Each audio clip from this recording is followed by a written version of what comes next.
Hanuman movie team ఇచ్చిన మాటను నిలబెట్టుకుంది. Hanuman pre release ఈవెంట్లో ఒక ఇంపార్టెంట్ అనౌన్స్మెంట్ మెగాస్టార్ చిరంజీవితో చేయించింది మూవీ టీం.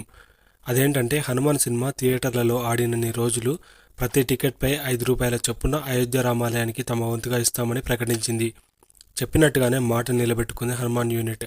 ఇప్పటి వరకు 53,28,211 టికెట్లు అమ్ముడుపోగా వాటి మీద ప్రతి టికెట్కు ₹5 చొప్పున ₹2,66,41,055 అయోధ్య రాముల వారికి ఇచ్చారు.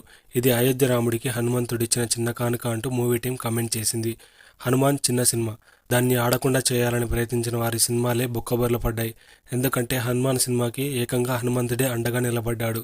మరి హనుమంతుడి ముందు కుప్పిగంతులు వేస్తే ఫలితం ఇలానే ఉంటుంది. హనుమాన్ యూనిట్పై మీ ఒపీనియన్ని కామెంట్ చేయండి. జై హనుమాన్, జై శ్రీరామ్. ఇలాంటి మరిన్ని ఇంట్రెస్టింగ్ వీడియోస్ కోసం మా ఛానల్ని సబ్స్క్రైబ్ చేసుకోండి. వీడియో నచ్చితే లైక్ చేయండి, షేర్ చేయండి.